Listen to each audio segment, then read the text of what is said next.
لله الحمد لله نحمده ونستعينه ونستغفره ونعوذ بالله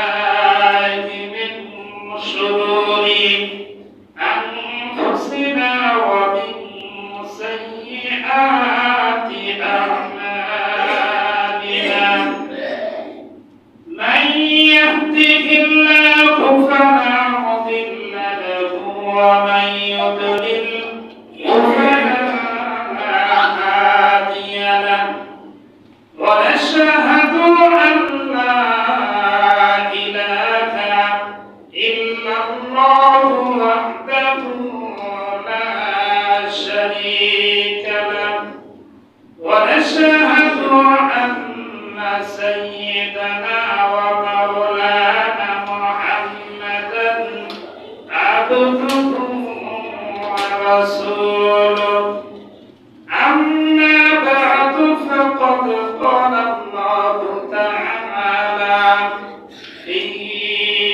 كلامه المجيد وفرقانه الحميد أعوذ بالله من الشيطان الرجيم بسم الله الرحمن الرحيم إن الله وملائكته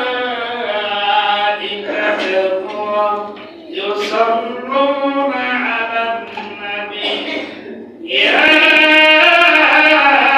أيها الذين آمنوا صلوا عليه وسلموا تسليما توكل قد شرينا والأولى بكماله كشف الدجى بجماله حسنت جميع خصاله صلوا عليه وآله সম্মানিত মুসলিম একরাম মুমিন একরাম সমবয়সী যুবক ভাই বন্ধুগণ সকলকে আন্তরিক শুভেচ্ছা মোবারক জ্ঞাপন করছি। আমরা সকলে সেই মহান রব্বুল আলামিনের দরবারে শুকরিয়া আদায় করি যিনি আমাদেরকে 2025 সালের পবিত্র মাহে রমজানের দ্বিতীয় জুমার দিন তার মসজিদে আসার তৌফিক দিয়েছেন। এজন্য শুকরিয়া শুরু করি আলহামদুলিল্লাহ। আজকে আমরা যারা আগে মসজিদে আসার সুযোগ পাইছি এটা আল্লাহ তাআলার বিশাল বড় এক নিয়ামত আমাদেরকে দান করেছে। হাদিসের মধ্যে এসেছে মসজিদে যারা আগে আগমন করে আর যারা পরে আসে তাদের আমলনামায় কোনদিন সমান সব হতে পারে। তার কারণ মসজিদে যখন বান্দা আগে প্রবেশ করে নবীজি বলেন ওই ব্যক্তির আমলনামায় প্রথম দিকে যারা প্রবেশ করে তাদের আমলনামায় একটা উট কুরবানি করার সওয়াব দেওয়া হয়। সুবহানাল্লাহ। তারপরে সিয়াদের যে সমস্ত মানুষগুলো মসজিদের ভিতরে প্রবেশ করে ওই সমস্ত মানুষের আমলনামায় রব্বুল আলামিন মহিষ কুরবানি করার সওয়াব দান করে দেয়। তারপরে সিয়াদের যে সমস্ত মুসলমানরা জুমার দিনে মসজিদের ভিতরে প্রবেশ করে ওই সমস্ত মানুষের আমলনামায় একটা গরু কুরবানি করার সওয়াব দান করে দেয়। তারপরে তারা প্রবেশ করে একটা দুম্বা কুরবানি করার সওয়াব দান করে দেয়। তারপরে তারা প্রবেশ করে তাদের আমলনামায় একটা ছাগল একটা বকরি কুরবানি একটা ভেড়া কুরবানি করার সওয়াব দান করে দেয়। তারপরে তারা প্রবেশ করে একটা মুরগি আল্লাহর রাস্তায় দান করার সওয়াব দান করে দেয়। তারপরে তারা প্রবেশ করে একটা ডিম আল্লাহর রাস্তায় দান করার সওয়াব দান করে দেয়। তারপরে ফেরেশতারা খাতা বন্ধ করে যখন খুতবা শুরু হয় ওয়াজ শুরু হয় তখন ফেরেশতা খাতা বন্ধ করে পয়সা বলে কোন সুবহানাল্লাহ। ফেরেশতারা খুতবা শোনার জন্য ওয়াজ শোনার জন্য পয়সা বলে অথচ আমরা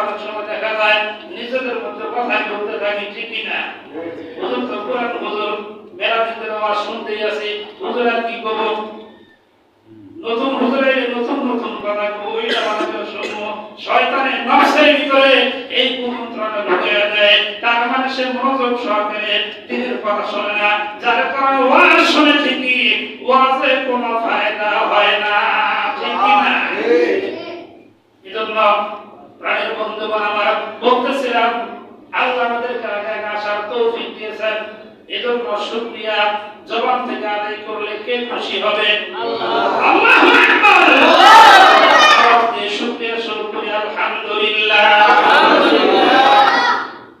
আল্লাহ পাক আমাদেরকে সৃষ্টি করেছেন, আর তিনি আমাদেরকে বিধান দিয়েছেন আমি আপনি কেমনে চলবো, কেমনে কথা বলবো, কেমনে সংসার পরিচালনা করব, কেমনে আমার জীবনকে পরিচালনা করব, পুরা বিধি বিধান আল্লাহ কোরআনের মাধ্যমে দান করে দিয়েছে।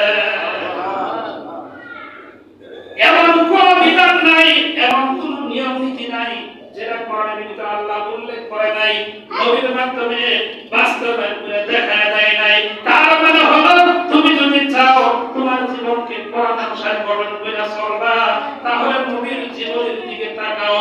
নবীর জীবনী অনুসরণ করলেই কোরআনের উপর আমল করা হবে, আর তোমার পুরা 24টা ঘন্টা জিন্দেগিতে আমলের জিন্দেগিতে আল্লাহ গণনা করে দিবে।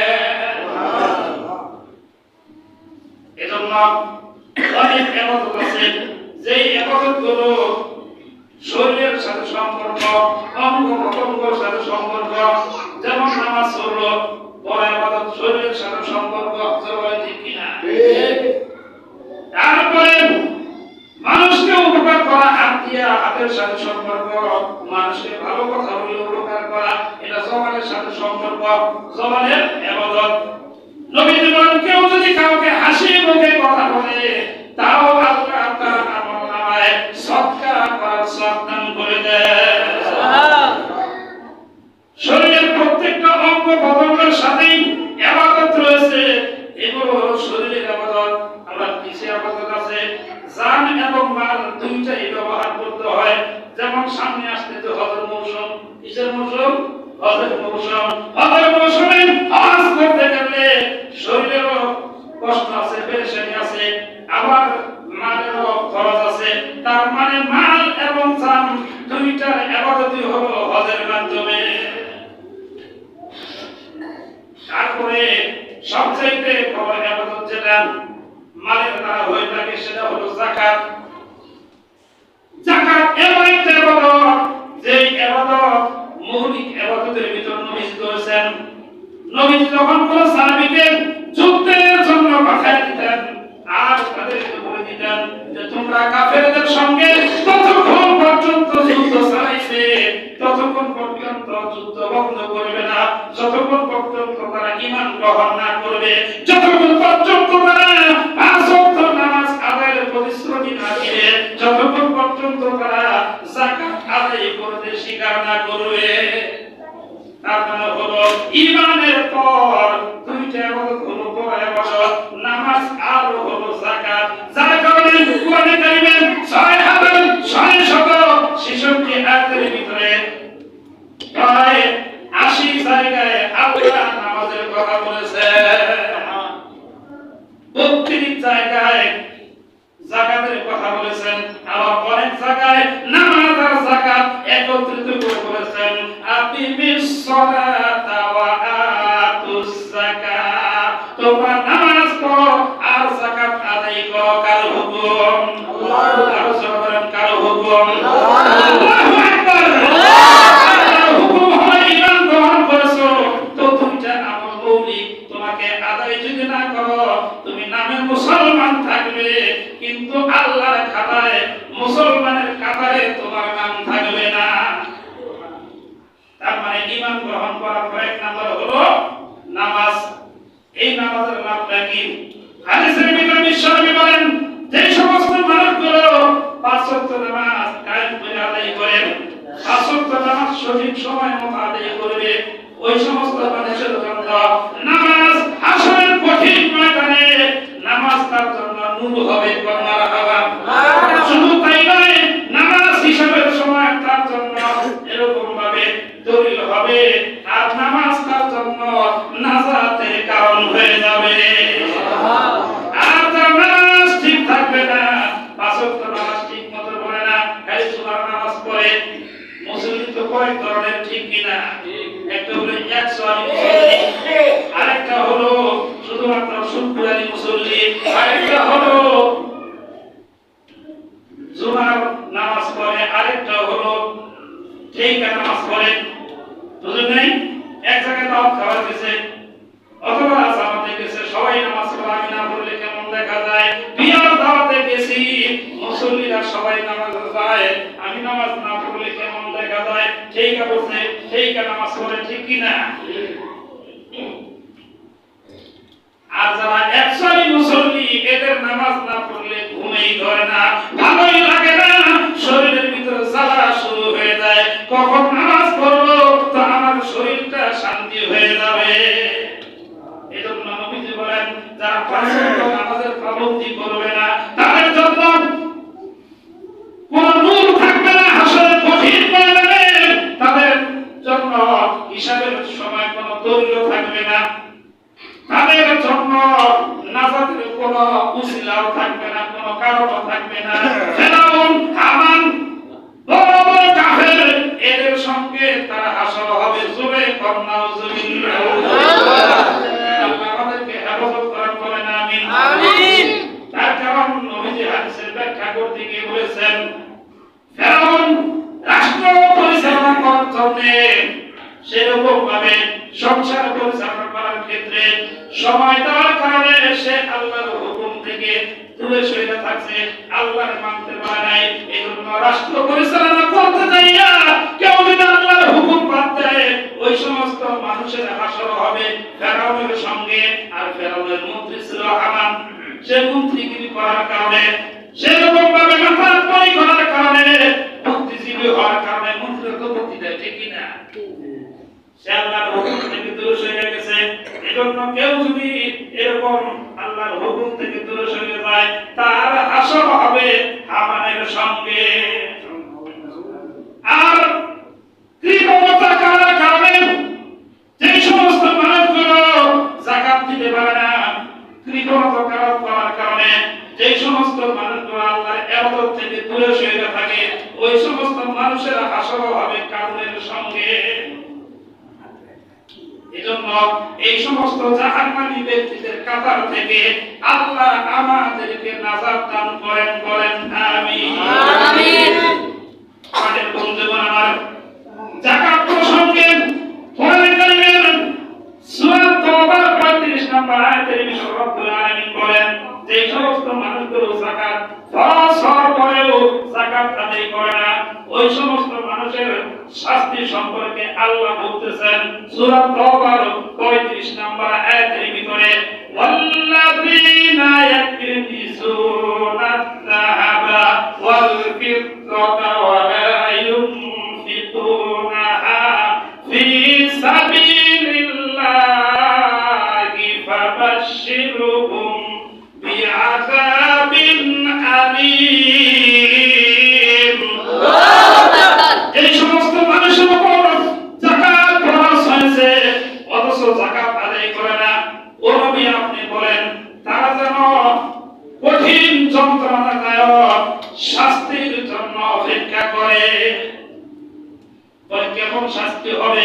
পরবর্তী আয়াতে আল্লাহ শাস্তির বর্ণনা দিতেছে, ইয়াউমা ইউহমা আলাইহা ফি নারি জাহান্নামা ফাতুকুয়া বিহা জিবাহুহুম ওয়া জুনুবুহুম ওয়া যুহুরুহুম হাযা মা কানাসতুম লিআনফুসিকুম ফাযুকু মা কুনতুম তাকনিজুন।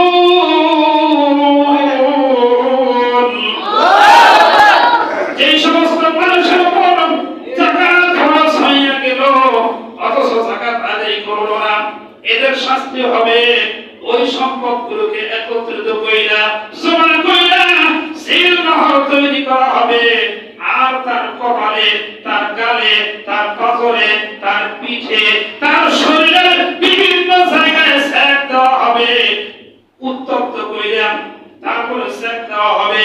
আর বলা হবে, দেখো তোমার উপর যাকাত খরচ হয়েছিল, তুমি যাকাত না দিয়ে যে সম্পদ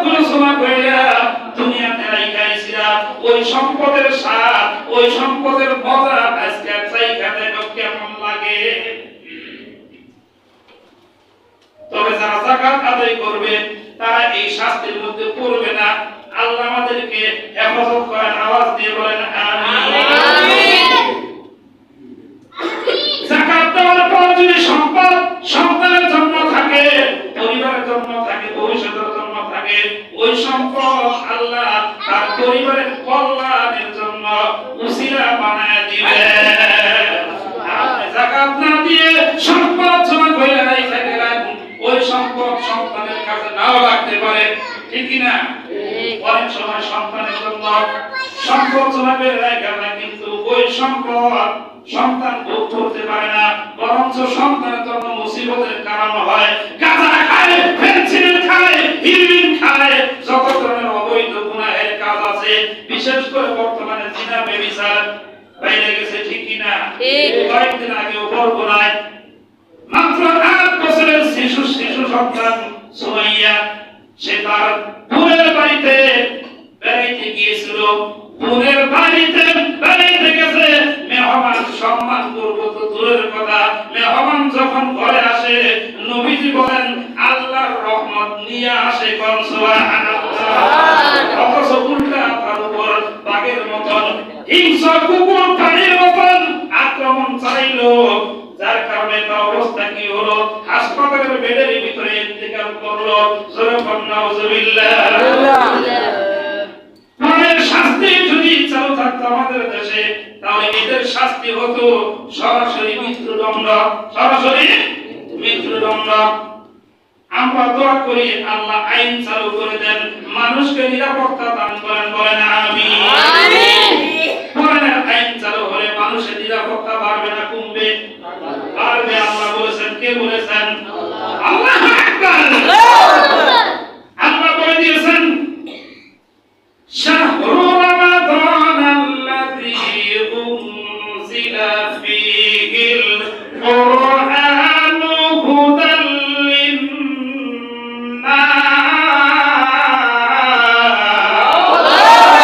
আমি রব্বুল আলামিন রমজান মাসের ভিতরে কোরআন নাযিল করেছি।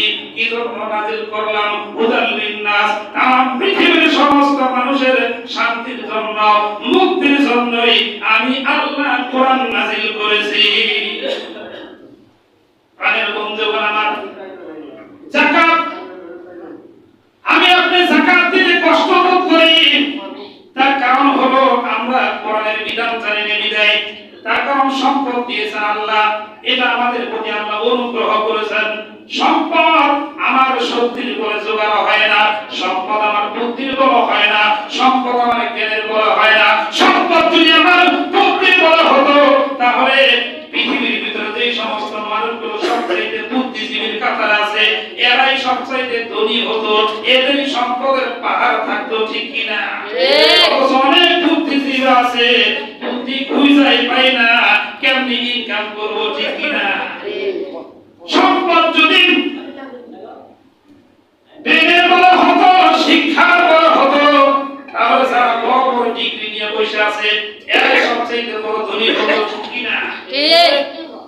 সম্পদ যদি আপনার শক্তির বলা হতো, যারা কুস্তি লড়াই, কুস্তি পালোয়ান, এরাই সবচেয়ে বড় ধনী থাকতো দেশের ভিতরে, ঠিক কিনা? অথচ দেখা যায় সম্পদ আল্লাহ এমন ব্যক্তিকে দিয়েছেন অনুগ্রহ করে যে নিজের নামটাও ঠিক মতো লিখতে পারে না।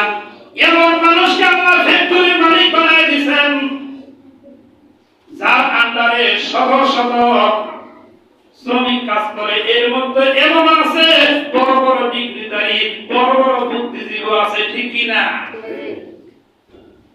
বড় বড় শক্তিশালী আছে, কিন্তু তাদের সম্পদ নাই। ওই মূর্খ ব্যক্তির আন্ডারে কাজ করতেছে, তার মানে সম্পদ দিয়েছেন কে? আল্লাহ। দলিল হলো কোরআন। কোরআনে কারীমের সূরা জুমআর 10 নম্বর আয়াত খুলে দেখেন, এর ভিতরে রব্বুল আলামিন বলেন ফাইযা কুদিয়াতিস সালাতু ফান্তাশিরু ফিল আরদি ওয়াবতাগু মিন ফাদলিল্লাহ।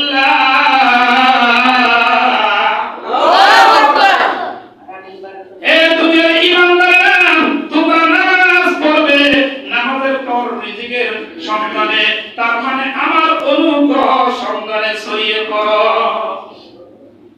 তার মানে তুমি যখন রিজিকের সন্ধানে ছড়িয়ে পড়বে, আল্লাহ বলতে পারতেন তুমি কামাই রোজগার করার জন্য ছড়িয়ে পড়ো, কিন্তু আল্লাহ বললেন আমার অনুগ্রহ সন্ধানে ছড়িয়ে পড়ো। তার মানে তুমি যে কামাই রোজগার করবে এটা হলো আমার অনুগ্রহ। আমি যদি তোমাকে অনুগ্রহ করি তাহলে তুমি কামাই করতে পারবে, তুমি সম্পদ অর্জন করতে পারবে। আর আমি যদি না দেই কোনোদিনই সম্ভব হবে না। পরের জায়গা পরের জমিন ঘর বানায় আমি লই, আমি তো সেই ঘরের মালিক নই। ঠিক না? পরের জায়গা পরের জমিন ঘর বানায় আমি লই, আমি তো সেই ঘরের মালিক নই। ও সে ঘরখানা যার জমিদারি, আমি পাই না তাহার হুকুম জারি। ও সে মন যোগে কেমনে করে আমি রই, আমি তো সেই ঘরের মালিক নই। আমার আপনার সম্পদের মালিক কে? আল্লাহ। আল্লাহ বলতেছেন আমার সম্পদ থেকে ব্যয় করো, ব্যয় করে লাভ কি হবে? কোরআন কারীমের সূরা বাকারা 286 নম্বর আয়াত আল্লাহ বলতেছেন ইয়ামহাকুল্লাহুর রিবা ওয়া ইউরবিস সাদাকাত। যে সমস্ত মানুষগুলো দান করে সদকা করে আমি আল্লাহ তাদের সম্পদের ভিতরে বরকত দান করে দেই। এখন বরকত অনেক সময় গণনায় বাড়ে, আবার অনেক সময় গণনায় বাড়ে না। কিন্তু আল্লাহ পাক রব্বুল আলামিন সম্পদ দ্বারা যে আসল উদ্দেশ্য থাকে শান্তিতে বসবাস করা, প্রয়োজন পূরণ করা, আল্লাহ সেইটাই দান করে দেন। অনেক আছে লক্ষ লক্ষ কোটি কোটি টাকা ইনকাম, তারপর মাস শেষে তার পকেটে চা খাওয়ার মতো টাকা থাকে না। আছে নাকি? মানুষের হাতে চা খাওয়ার জন্য চাষগুলো হয়ে থাকে, কেরা চা খিলাবো?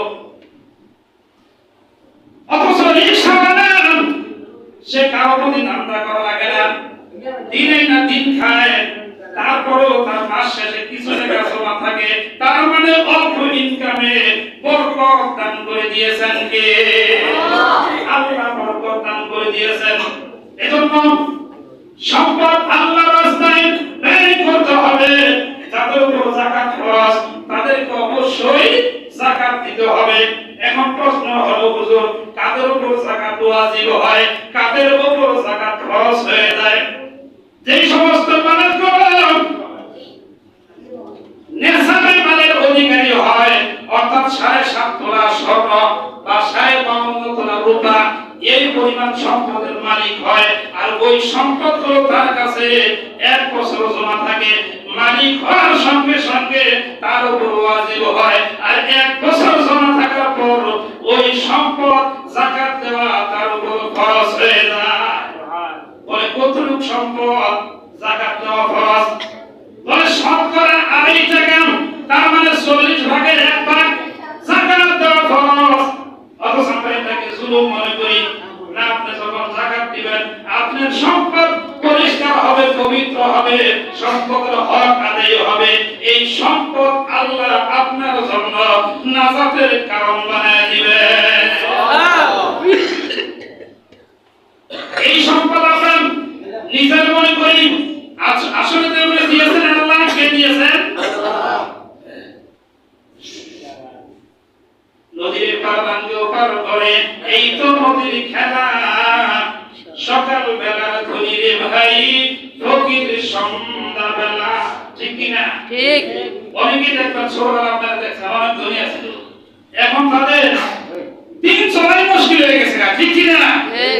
আবার অনেকেই মানুষের কাছে ছায়া চিন্তা চলছে, তাদের বাড়িতে আজকে বিল্ডিং উঠে গেছে। ঠিক কি না? তাদের টাকা সম্পদের অভাব নাই। এজন্য আল্লাহ সম্পদ মানুষকে দেয় পরীক্ষা করার জন্য। দেখি সম্পদ দিয়ে তুমি আমি আল্লাহরে খুশি করো না তুমি আমি আল্লাহরে ভুইলা যাও। সময় কম, আলোচনা সংক্ষিপ্ত করতে হবে। এখন আমাদের যাকাতের মাসআলা বুঝতে হবে। তার মানে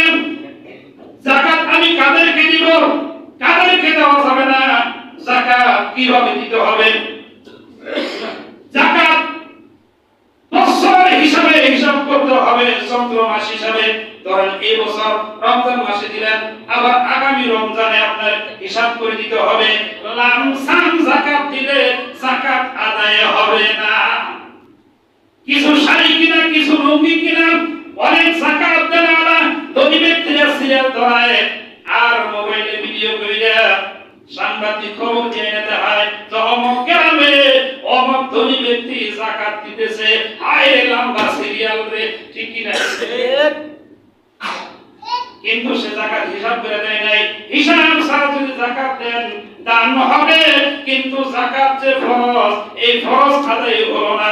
আদায় না হলে ওই যে শাস্তির কথা নবীজি অন্য আরেকটা হাদিসে বলেছেন, যে সমস্ত মানুষগুলো সম্পদের যাকাত হিসাব করে আদায় না করবে, ওই সম্পদগুলোকে সাপের আকার ধারণ করাইয়া তার পা থেকে নিয়ে একদম কাপ পর্যন্ত বেছাইয়া দুই গালের ভিতর ঠোকর দিবে আর বলবে, আজকে মজা স্বাদ গ্রহণ করো।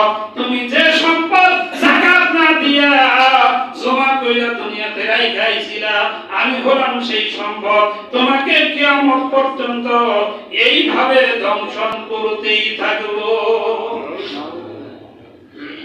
এখন যাকাত আপনি হিসাব করে দিতে হবে, এক নাম্বার।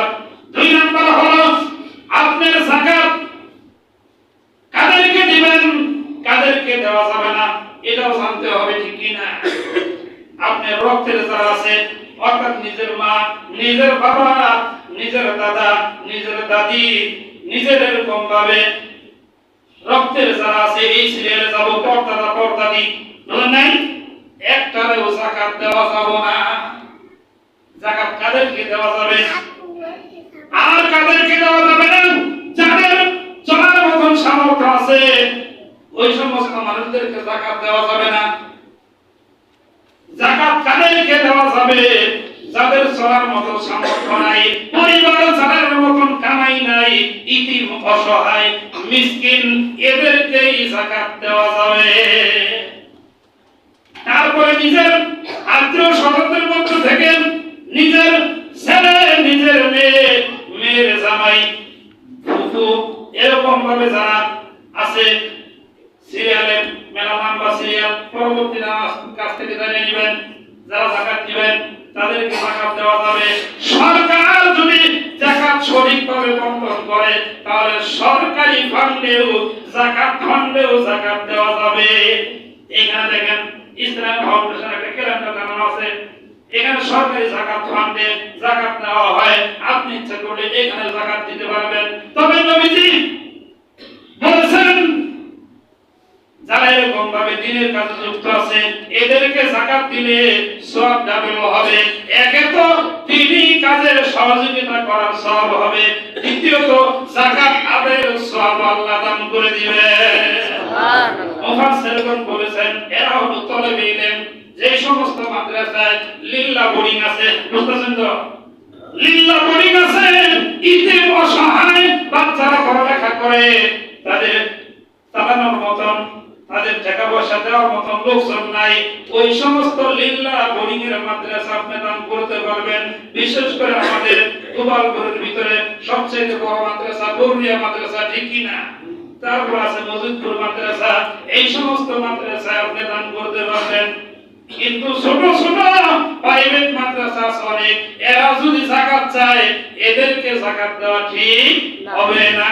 কারণ সব বাচ্চাদের কাছ থেকে টাকা নেয়, সামর্থ্যবান বাচ্চারা এখানে পড়ে, ঠিক কি না? এইভাবে আমরা যাকাত আদায় করব, এইভাবে আমরা আল্লাহর হুকুম নামাজের পর যাকাতকেও গুরুত্ব দিব।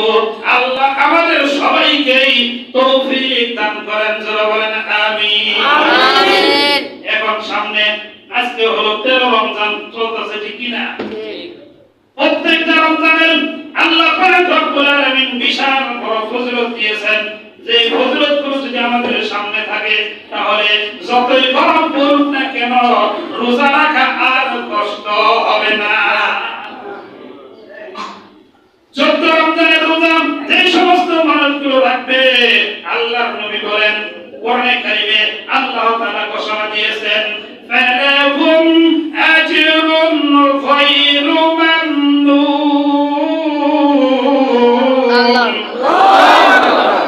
আল্লাহ বলেন 14 তারিখে রোজা রাখলে এবং তারাবি নামাজ পড়লে আল্লাহর সামনে নামাজ পড়ার মতন সুযোগ পাবে, আল্লাহ তাআলা তাকে জান্নাতের ভিতরে পুরস্কার দান করে দিবে।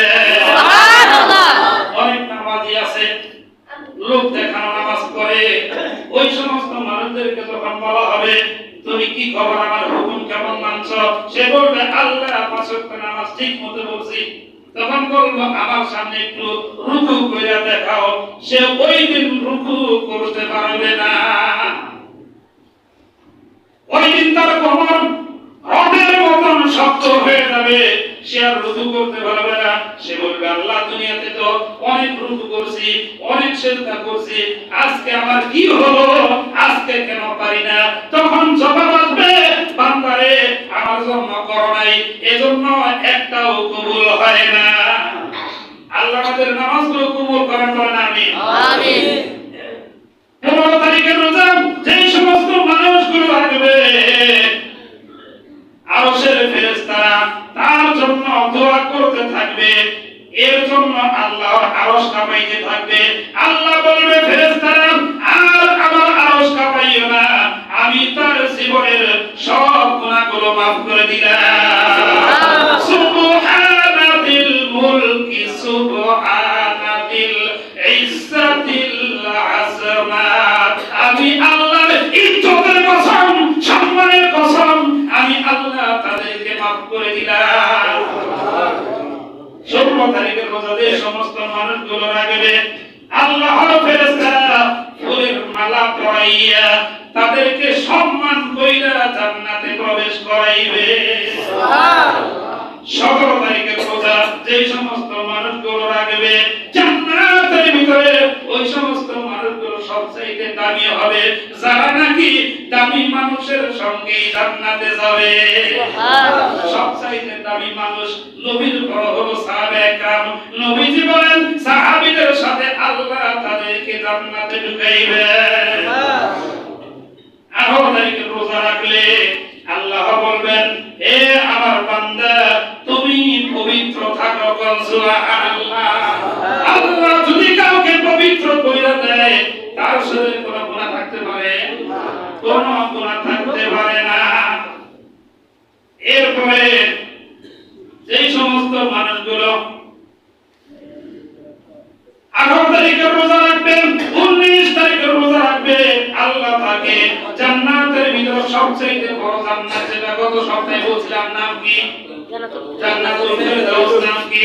জান্নাতুল ফেরদাউস। সেই জান্নাতুল ফেরদাউস আল্লাহ তাদেরকে দান করে দিবে। সুবহানাল্লাহ। 20 তারিখের রোজা রাখলে দুনিয়ার সমস্ত শহীদ যারা হয়েছে আল্লাহর রাস্তায় শহীদ হয়ে গেছে, ওই শহীদদের সঙ্গে আল্লাহ সাক্ষাৎ করাইয়া তাদের সঙ্গে বন্ধুত্ব বানাই